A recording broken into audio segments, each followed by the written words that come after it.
কোন ব্যক্তি আপনার ক্ষতি করার চেষ্টা করছে, আপনাকে হয়রানি করার চেষ্টা করছে, শারীরিক মানসিকভাবে নির্যাতন করার চেষ্টা করছে, আছে এরকম দুষ্ট প্রবৃত্তির মানুষ, এরকম যদি মনে হয় তো আপনি একটি দোয়া সবসময় পড়বেন। নবী করিম সাল্লাল্লাহু আলাইহি ওয়াসাল্লাম কোন ব্যক্তি তার ক্ষতি করতে পারে এরকম আশঙ্কা বোধ করলে তার ক্ষতি থেকে বাঁচার জন্য এই দোয়া পড়তেন। দোয়াটা হলো আল্লাহুম্মা ইন্না নাজআলুকা ফি নুহুরিহিম ওয়া নাউযু বিকা মিন শুরুরিহিম। আল্লাহুম্মা ইন্না নাজআলুকা ফি নুহুরিহিম ওয়া নাউযু বিকা মিন শুরুরিহিম।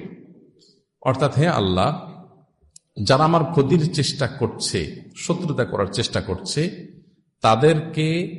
তাদেরকে উপযুক্ত শাস্তি দিয়ে দমন করার জন্য, তাদেরকে শেষ করার জন্য আমি আপনার কাছে দায়িত্ব অর্পণ করলাম। আপনি মেহেরবানি করে আমার হয়ে আপনি তাদেরকে উপযুক্ত শাস্তি দিন, তাদের থামিয়ে দিন, তাদেরকে দমন করুন, তাদের শেষ করুন।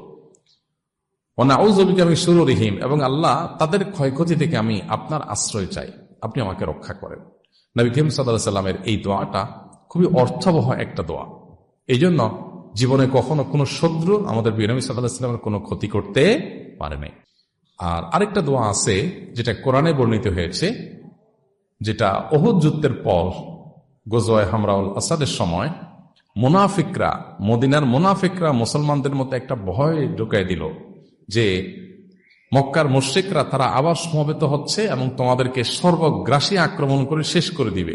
এমনিতে মুসলমানরা উহুদ যুদ্ধে নবী করিম সাল্লাল্লাহু আলাইহি ওয়াসাল্লামের একটা গাইডলাইন থেকে একটু বোঝের ভুল থেকে সরে যাওয়ার কারণে যখন পর্যদস্ত হয়েছে, 70 জন সাহাবী শাহাদাত বরণ করেছে, অনেকে আহত হয়েছে, স্বয়ং নবী করিম সাল্লাল্লাহু আলাইহি ওয়াসাল্লামের দাঁত মোবারক ভেঙেছে, রক্তাক্ত হয়েছেন, অনেক সাহাবীরা আহত হয়েছেন, অনেকে শাহাদাত বরণ করেছেন। এরকম নানাভাবে পর্যদস্ত এবং কঠিন একটা সময় যখন মুনাফিকরা এসে মুসলমানদেরকে আবার ভয় দেখাতে লাগলো যে আসছে আসল বড় আক্রমণ, যাতে মুসলমানরা মানসিকভাবে একদম ভেঙে পড়ে, এই আক্রমণের কথা যখন তারা শুনেছেন তখন মুসলমানরা বলেছেন হাসবুনাল্লাহু ওয়া নি'মাল ওয়াকিল। কি বলেছেন? হাসবুনাল্লাহু ওয়া নি'মাল ওয়াকিল, অর্থাৎ আল্লাহ আমাদের জন্য যথেষ্ট। যেই আসুক না কেন আমাদের ক্ষতি করার জন্য আল্লাহ আমাদের জন্য যথেষ্ট, এবং তিনি সবচেয়ে উত্তম কর্মবিধায়ক। আমাদের পক্ষ থেকে যে কোনো কিছুকে করবার জন্য তিনি সর্বোত্তম প্রতিনিধি বা সর্বোত্তম কর্ম বিধায়ক, সবচেয়ে উত্তম ভাবে আমাদের কাজটা তিনি করতে পারবেন। তারপরে আমরা ভরসা করলাম হাসবুনাল্লাহু ওয়া নি'মাল ওয়াকিল, নি'মাল মাওলা ওয়া নি'মান নাসির। তিনি সবচেয়ে উত্তম অভিভাবক, তিনি সবচেয়ে উত্তম সাহায্যকারী। নবী করিম সাল্লাল্লাহু আলাইহি ওয়াসাল্লামের হাদিস থেকে আমরা জানি যে এই একই দোয়া